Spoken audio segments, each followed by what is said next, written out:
Ukapata kiburi kuona mimi nakupenda. Nilikuthamini na leo tupenzi kulienzi, na leo siamini kama umesaliti mpenzi. Kumbuka nilikukuta kijijini Sitimbi, umebeba mahindi na furushi la magimbi. Huku silinishia mithili ya mfamaji, nafsi nayo ikakidi kwamba kweli nakuhitaji. Kigori mwenye umbo kama la mdori, wala sikutaraji ungepiga nami story.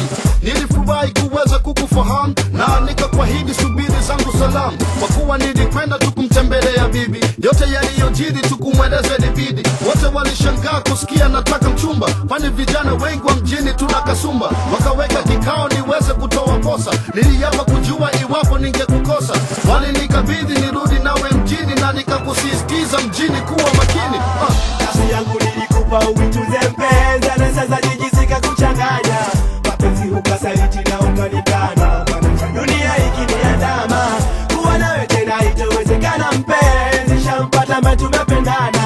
Majeraha makubwa na jeruhi moyoni, mimi nimeshamuachia Maulana. Alikuwa mzuri mithili ya malaika, alipotua mjini Zubeda nilipata shika. Hakika nionekana alikuwa mgeni wa jiji, nilipovua viatu nilivikuta ndani ya friji. Alifanya viweka washikaji wakanicheka, hakutaka kitanda nilala kwenye mkeka. Alipokuwa akiona magari alikimbia, akimwona mtu kwenye TV anamwamkia. Kila alichofanya alikuwa anakosea, nilimvumilia kwa kuwa hajazoea. Akai kwenye sofa alikuwa anakaa chini, mafuta ya kupikia eti anayapaka mwilini. Namnunulia soda hatake nataka togo, nikimletea keki hatake nataka boga. Majirani walimpenda sababu ya uzuri wake, nasikitika mashangingi wakawa rafiki zake. Akaanza kunywa pombe alipokwenda kusuka, usiku anatoroka tena kwa kuruka ukuta. Nilipokuwa natoka naye nyuma anatoka, nikimtuma kitu anadai eti amechoka. Nikienda kazini ndani analeta mabwana, magari ya kifahari yakawa yanapishana. Hakika sikereza dunia zikamteka, hatimaye hata nyumbani pia akatoweka. Nafsi yangu nilikupa uitunze mpenzi, na sasa jijisika kuchanganya. Mapenzi ukasaliti na ukanikana, dunia ikiniandama. Kuwa nawe tena itawezekana mpenzi, shampata ambaye tumependana.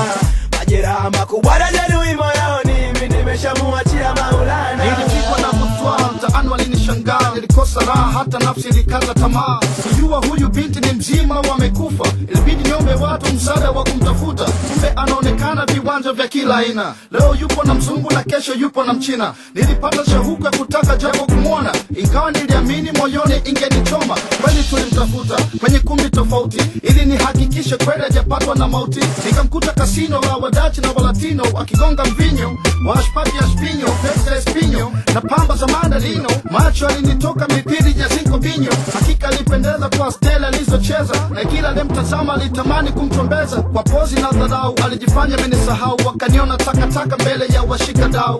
Ilibidi niondoke machozi yakinilenga, shetani kesha nitega na tunda langu kamega.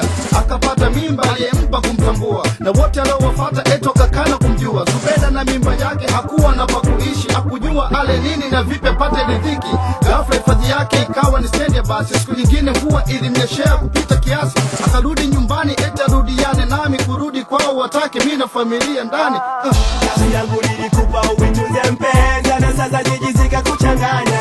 Mapenzi ukasaliti na ukanikana, dunia ikiniandama. Kuwa nawe tena itawezekana mpenzi, shampata ambaye tumependana. Majeraha makubwa na jeruhi moyoni, mimi nimeshamuachia Maulana.